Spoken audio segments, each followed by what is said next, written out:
নমস্কাৰ বন্ধু বান্ধৱীসকল, আজি আমি আমাৰ ফাৰ্মখন কেনেকৈ বীজাণুমুক্ত বা বেক্টেৰিয়া মুক্ত কৰি ৰাখোঁ তাকে আপোনালোকক অকণমান দেখুৱাই আছোঁ। যদি আপোনালোকেও ফাৰ্মখন বীজাণুমুক্ত বা বেক্টেৰিয়া মুক্ত কৰি ৰাখিব বিচাৰে তেতিয়াহ'লে ভিডিঅ'টো শেষলৈকে চাব।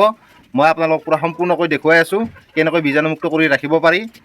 এইটো আপোনাৰ বীজাণুনাশক স্প্ৰে কাৰ্চলিন TH নাম হয়। এইটো 500 লিটাৰৰ দাম আছে আপোনাৰ 827 টকা।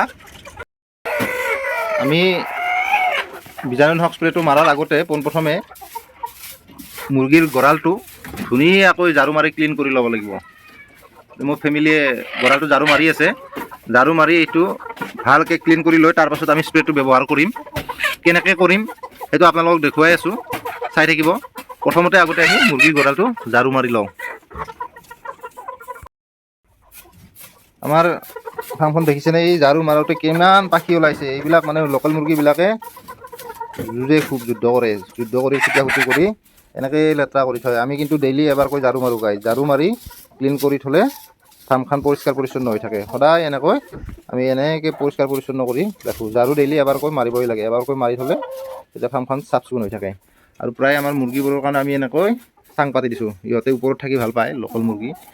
ইহঁতৰ এতিয়া মোটামুটি 4 মাহ হ'বই। ঝাৰু মৰা হোৱাৰ পাছত আমি কি কৰোঁ, এনেকৈ চালনীৰে ভালদৰে চালি দিওঁ যাতে জাবৰটো ওপৰতে থাকি যায় আৰু মাটিটো যিখিনি বালি মাটি থাকে মাটিটো ওলাই ৰৈ যায়। বাকী জাবৰখিনি এনেকৈ আমি ওপৰে ওপৰে চালি এনেকৈ পেলাই দিওঁ। যিটো মুৰ্গীৰ পাখি আৰু ইহঁতৰ যিটো মানে পিষ্টা মানে গুটো সেইখিনি আমি বাহিৰ কৰি পেলাই দিওঁ মানে গছৰ গুৰিত দিওঁ। আপোনালোকৰ যদি গছৰ গুৰিটো দিব পাৰে বা খেতিটো দিব পাৰে। আমাৰ এই মুৰ্গীবিলাকৰ এতিয়া 4 মাহ হয়, কিন্তু এতিয়ালৈকে কণী পাৰা নাই। যদি আপোনালোকৰ কাৰোবাৰ আছে আমাক কমেণ্টত জনাব কেই মাহত কণী পাৰে।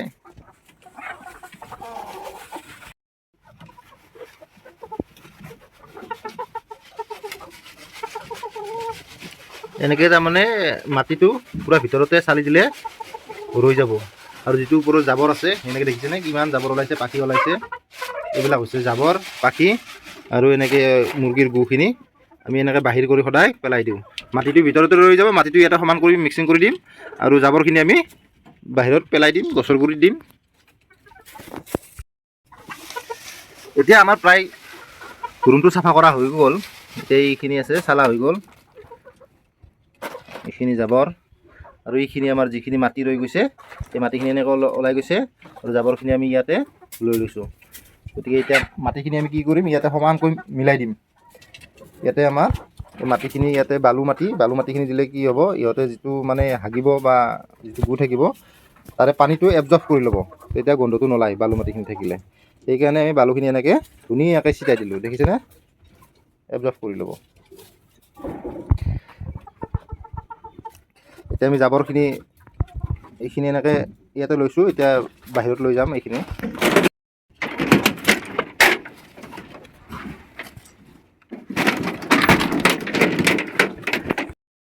এতিয়া আমি বীজাণুনাশক স্প্ৰেটো, এইটো স্প্ৰে বটল হয়, এইটো আমি অনলাইনৰ পৰা আনিছোঁ।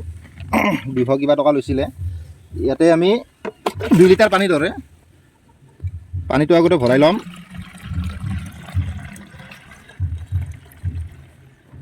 পানীটো ভৰাই লোৱাৰ পাছত 1 লিটাৰত 5 ml, 1 লিটাৰত আমি 5 ml স্প্ৰেটো ব্যৱহাৰ কৰিম। এইটো কাৰ্চলিন TH, এইটো আমি 1 লিটাৰত 5 ml ব্যৱহাৰ কৰিম। এইটোত প্ৰায় 10 ml ধৰে, তথাপি অকণমান আৰু দি দিম। এইটোত প্ৰায় 10 ml ধৰে। এইটো এতিয়া আমি ভালদৰে অলপ মিক্সিং কৰি ল'ম। এইখন মাৰি দিলোঁ, মাৰি দি পেলাই এইটো অলপমান আমি মিক্সিং কৰি ল'ম। মিক্সিং কৰি লৈ পেলাই এই স্প্ৰেটোৰে ভালকৈ আমি স্প্ৰে কৰিম।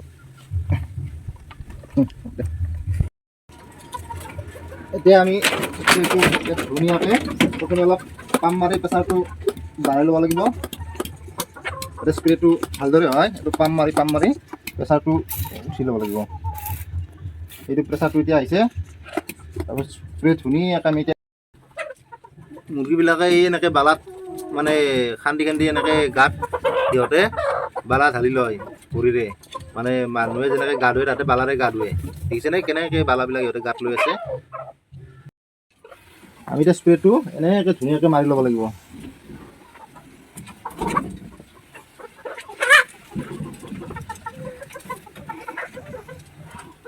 স্প্ৰেটো একদম ধুনীয়াকৈ ওপৰতো মাৰি দিব লাগিব ওপৰখিনিও যাতে বীজাণুমুক্ত হৈ যায় বেক্টেৰিয়া মুক্ত মাজে মাজে এনেকৈ পাম্প মাৰি থাকিব লাগিব যাতে স্প্ৰেটো প্ৰেছাৰটো বাঢ়ি থাকিব গতিকে আমি আজি এতিয়া স্প্ৰে মাৰি প্ৰায় শেষ হৈ গ'ল চাৰিওফালে ঘৰটোৰ তলে ওপৰে পূৰা স্প্ৰে মাৰি দিলোঁ যাতে আমি কিন্তু সপ্তাহত এবাৰ এই স্প্ৰেটো ব্যৱহাৰ কৰোঁ আৰু এবাৰ আমি চূণৰ যিটো গুড়া আছে পাউডাৰ আছে সেই বস্তুটো ব্যৱহাৰ কৰোঁ যাতে ফাৰ্মখন পূৰা ক্লিন হৈ থাকে পৰিষ্কাৰ পৰিচ্ছন্ন হৈ থাকে মুৰ্গীবিলাক কোনো ধৰণৰ অসুবিধা নহয় বৰ্তমান ঠাণ্ডাৰ ছিজনত কি হয় সিহঁতৰ বেমাৰ আজাৰটো বেছিকৈ হোৱাৰ সম্ভাৱনা থাকে সেইকাৰণে পৰিষ্কাৰ পৰিচ্ছন্নটো বহুত প্ৰয়োজন গতিকে আজিলৈকে হৈ গ'ল গাইজ